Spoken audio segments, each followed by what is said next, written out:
This here is a console killer gaming PC that we built last week for only $450, which is an extremely good price for the specs you get. Inside this you have a Ryzen 2700X, which is it's an older CPU now, but it is an 8-core 16-thread CPU, still very powerful for gaming. Then you have the RTX 2070 base, which is an 8 gigabyte 8 gigs of VRAM card, still a very good card, especially when you're doing a build like this and you plan to use your upscaling technology, your DLSS specifically for this use case. And then we have all of the rest, which is just your basic 16 gigs of DDR4 RAM, 3000 megahertz. You have a really cool small form factor case, which is very thick to an extent, but I think it looks amazing and it fits well inside a cupboard under your TV, which is going to be a part of this video. So this video is going to be all about putting this inside a cupboard, having this look like a console, act like a console, play like a console. I've been using it for a couple of weeks now. You have your remote, you lie back on your couch, it's a big screen, it's the big TV, and you play your games as if this were a console, and it works fantastically. And for only $450, this pushes somewhere in between your higher end consoles like your PS5 Pros and your lower end consoles like your Series S's, and this is somewhere right in the middle of that, and it is only $450. A lot of these parts are new, some of them are second hand, but all in all this PC does really well. It looks good, and I think it's going to be a lot of fun to check out and to benchmark. So stay with me as we do that. Now, one of the things that a console does offer is, of course, an input choice. And you have to give yourself the option of using one of these if you are going to be calling this a console equivalent computer. Now, this is pretty easy to set up on PC, especially on Windows. But unfortunately it can be quite costly, and you do need to get yourself one of these, which are just little receivers for the remotes if you want to use them wirelessly. So this just plugs into the back into USB, and then this connects to this, and there you go. You have a controller that is usable on your computer. Now, of course, being a computer, you also need to get yourself a mouse, preferably a gaming mouse. Right now the PC, I'm just gaming on the controller, so I'm not really using the mouse, only for starting up the PC. But you do need a mouse and a keyboard to use a computer for the most part. You can obviously set up Steam so that it boots straight into big picture and you can just use it as a console. But most of us are going to need a mouse for our computers. So with that said, that is obviously what a console equivalent PC is.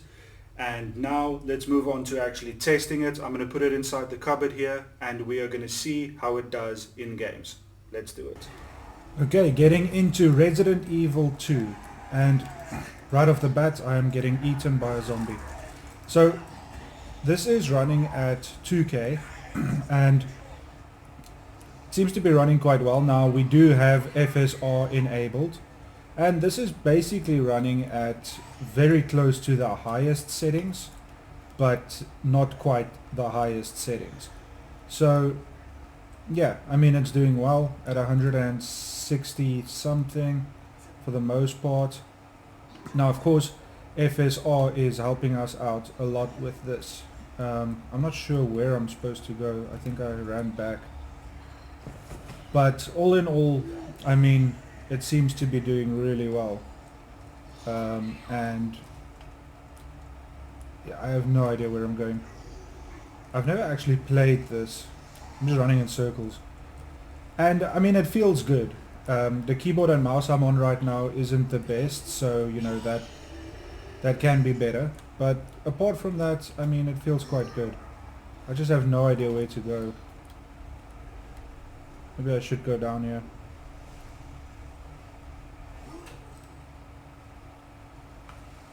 So right now the problem with this computer, of course, is heat and noise.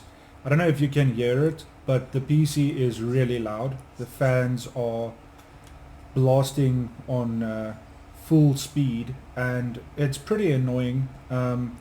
What's weird is that a lot of the fan noise seems to be coming from the power supply fan, which is kind of frustrating, because I can't do too much about that. But apart from that, I mean, the graphics card is really loud. The graphics card is obviously running extremely hot at 85 degrees. So that's something we're going to have to take a look at. And, you know, the CPU is also running quite hot at 85, which I'm not sure why it is running that hot, because it's not really being used all that much. But the PC obviously has a heat issue right now, and I mean, it is squashed into the table there under the TV, you know, the cabinet. But it's not like there's no airflow. I mean, it's even open right now, and the heat seems to be a big problem. I think the CPU's heat reading might be wrong, but the graphics card heat reading is right, and it is running extremely hot. So that is a problem. But in terms of performance, if you consider that this does use FSR, it is always going to do quite well. But, you know, getting above 100 for a game like this is good, and this is FSR quality with everything else set to high. So all in all, I feel like it's quite a good result. And I mean, you have to remember that consoles also use FSR and DLSS, so it is a fair result in terms of how it would run and how it would look on a console. It's very similar. So this is obviously a good result. Let's move on to the next one and let's see how it does. Okay, getting into the Shadow of the Tomb Raider benchmark here on the, you know, PS5, Xbox Series X equivalent computer in there, of course. And right off the bat, we are doing quite well. Now, this is running on 2K Ultra, but it does have DLSS on quality mode. So this looks really good. This is one of those games where DLSS doesn't make a big visual difference in terms of taking away from the experience a lot. And it still runs quite well. The target frame rate with a game like this is going to be around 60. And it is reaching that quite easily. Now, of course, the temperatures are a bit of a problem, but apart from that, the PC is doing well. We are getting into the 70s and 80s in this scene, and this is a game I've been playing a lot on this system, and you know, there's a few hiccups here and there, but overall it's been a very smooth experience and a lot of fun to play. So I would say that this is, you know, considering that it is running at 2K and it does look really good, I think this is overall a really good result and a game that this system plays very well. We are using around 10 gigs of RAM. Our CPU is at about 85, 84 degrees Celsius, which is high, but we do have a heat problem with this PC that we are going to address at the end of the video. And you know, the GPU itself is running really hot at about 80 degrees, but you know, as long as it doesn't get to 90, it's not too much of a problem. And we are using almost all of our VRAM at around 7.5 gigabytes of VRAM. So, you know, this PC is being pushed to its limits, but this is the sort of thing that it was made for. And you know, all in all, it gets around 70 FPS average for a game like this, and you are running it, okay, you are using DLSS, but so do consoles, and it is running at ultra settings. And I think it looks really good. I think there's not too much to complain about, and you know, it's quite a low power draw PC. So all in all, I think it's quite a balanced system. You have the 2700X that is being run alongside a 2070, and it has that 16 gigs of RAM. So could it be better? Yes, but is it playable? Very much so, and it's actually quite an enjoyable experience that I have been experiencing firsthand. With that said, let's move on to the next one. Okay, so this is Doom Eternal, and yeah, this seems to be running quite well. Now we are playing at 2K and we are playing at ultra settings with DLSS enabled. So right off the bat we are getting around 120, 150, 30 around there. So, you know, between 100 and 200 FPS more or less. And my keyboard has just cut out. I think my keyboard's battery is a bit flat, so yeah, this is going to be an issue, but I'm just going to run around this environment and just sort of see what it does. And yeah, it seems to be at around 130 to 160 more or less. Now, DLSS is enabled, but you can barely see it in this game. It is on quality mode, but I mean, it looks really good. Let's see when we get into combat what happens, because the CPU will start getting pushed a little bit.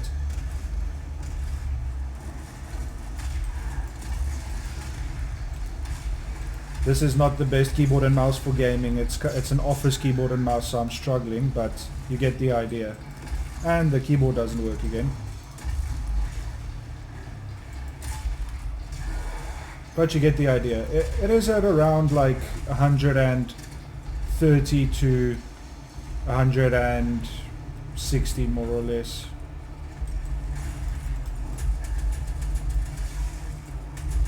And I mean, it feels really fast. It feels quick and responsive, so that's good. It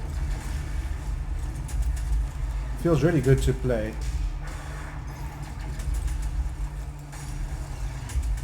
Yeah, really doesn't feel bad.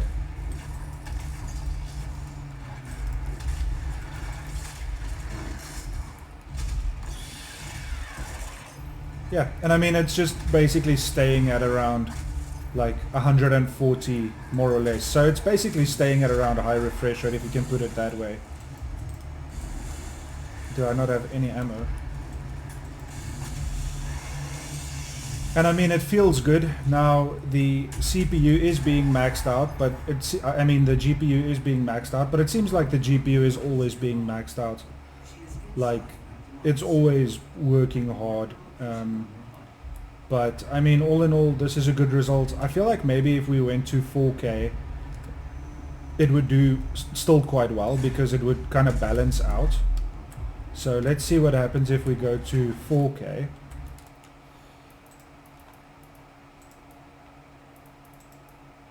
Just because the GPU isn't working hard, the CPU isn't working hard enough. So let's see at 4K if it makes a big difference. So it seems to be even more GPU bound now. I guess if we did HD, the GPU would then work a little bit not as hard, and the CPU would come you know, a little bit more. So at HD it does well, but it seems like that GPU is just always being maxed out. At HD it seems like we are getting around like 200 frames at some points, but it obviously looks a lot worse. So I'm gonna put it back on 2K, because I think that's realistic for a PC like this. To do 2K, but then to have DLSS is what I think the target would be for something like this. And I mean, yeah, I mean, look, 150 FPS, pretty much average, is nothing to complain about. So I think it's a good result. I think it looks really good, and yeah, I will definitely keep playing like this. Okay, let's move on to the next one. Alright, getting into Horizon Zero Dawn. Now this is running at 2K Ultra settings with DLSS.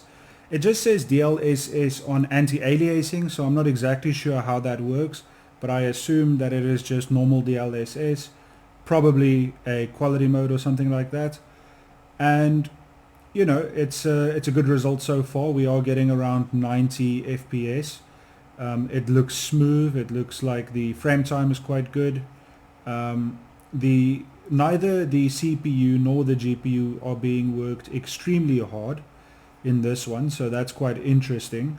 But I mean, you know, if you wanna prolong the life of your components, it might be good to do something like this, where you aren't exactly pushing everything to its limits all of the time. Now, I do think that there's a lot you can do to cool the system. which we will get to at the end of the video. But apart from that, you are going to be pushing your stuff to the limits, and it is going to shorten the lifetime. So this test is doing well. I mean, it's at around like 95 to 100 average, which is quite good. Like I said, the components aren't being pushed too hard, about like 80% usage on the GPU on average and about 40 on the CPU. And it's a smooth result. Like, there isn't much to complain about. Everything looks good. 2K for me is the sweet spot, and the game just looks smooth. It's a good visceral experience, and I think that's why this PC makes a good console equivalent, because these are very similar to console settings, maybe even a little bit better, and we are getting pretty high frame rates for these for these scenes in these games, and some of these games are quite demanding. So I feel like it's doing quite well. Not too much to complain about. None of the games have been too difficult for the PC to handle at 2K. Now we do use the DLSS, but even so, I feel like the results have been good, and this PC definitely stands on its own as a console challenger, especially when you consider it's only $450. Now that does include some second-hand parts, but all in all, I feel like this PC does quite well.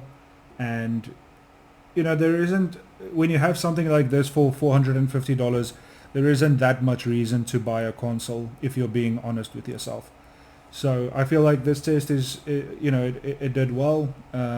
Probably got around 90 average, 95 average, a max of 164, a minimum of 14, and yeah.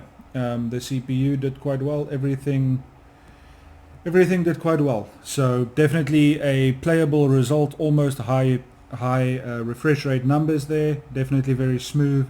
So with that said, let's move on to the next one.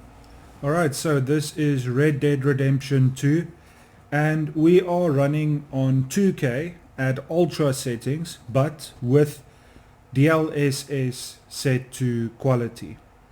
And this is looking quite good right off the bat. The game looks amazing even now, even to this day, and the performance seems to be quite good. We are getting around 75 FPS. Well, we were in that scene specifically. In this one we are getting around 86. Now, this is the kind of game that you don't necessarily need to be gaming at 100 FPS. Something like a solid 60 will do fine. And when I played this game back in the day on my old Vega 64 card, which I have a video about, you can check that out, it used to do around like 70 FPS on HD. Now this is 2K, but it used to do like 70 FPS on HD, and that felt fine to play. So something like this will be, it will feel quite responsive. And this game is still one of the best looking games out there, and I think it's a testament to how well it was made, because this game is getting on in age now. It must be older than 5 years at this point. So this PC is still doing quite well. The GPU doesn't seem to be overheating in this one, and it is only at 97% usage, which is high, but in the other games it was at like 100. And same for the CPU. It is in the 80s, but it is in the low 80s in terms of temperature. But the CPU is being used a bit more in this game, so there's a bit of a better balance, and the whole PC seems to be doing a little bit better overall. And we are still getting around like 75, so our average is around 80 at this point, which is a good result, because these are some of the demanding scenes in the game. Now let's see how it does when it's the gameplay portion, and what it's like when you're in the game's view, because that's going to be interesting. I think it's going to do it around 70 average, which I think will be fine for gameplay. Right now it's doing a little bit better than that at around 85, but I think it might drop as we approach the outside scenes. So again, this is running at 2K ultra settings, but with DLSS set to quality. Yep, we are getting in the 70s outside, but it looks amazing. It seems to be running well. The GPU and CPU seem to be working hard, but not too hard. It seems to be quite balanced for this one. And I think in terms of performance, this is the kind of game where this PC is going to shine. And I think that it does quite well. You would even be able to push 60 FPS on 4K if you want to, but for me 2K at ultra settings with DLSS is more than good enough.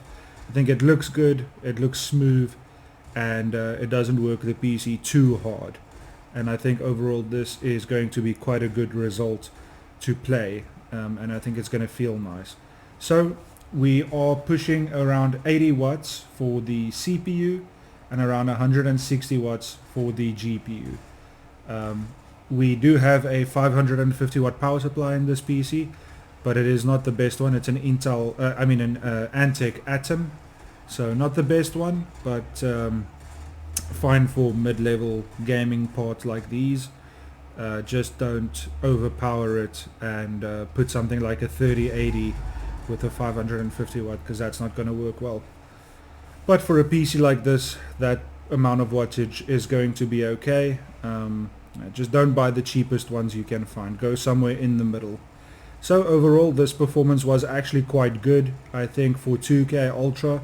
Now, it is the DLSS, but still, I think it's a good result. And I'm looking forward to actually playing at these settings, because the game looks amazing like this as well.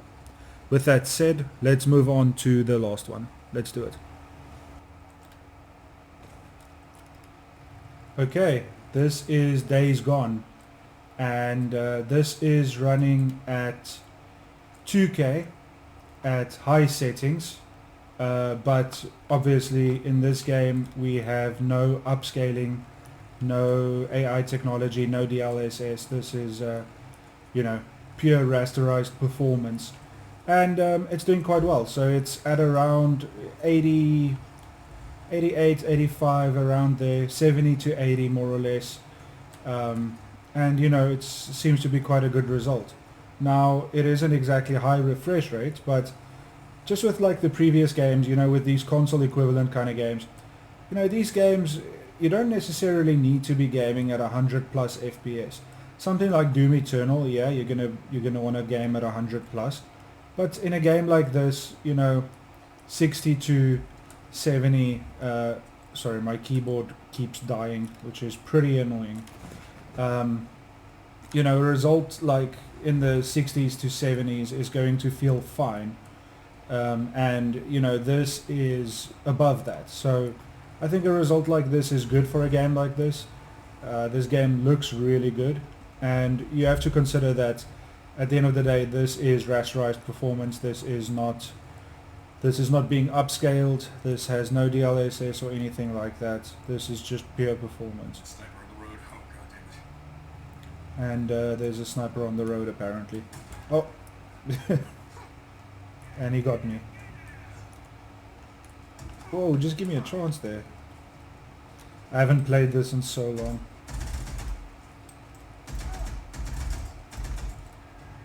I don't see the sniper there. That's a mountain lion.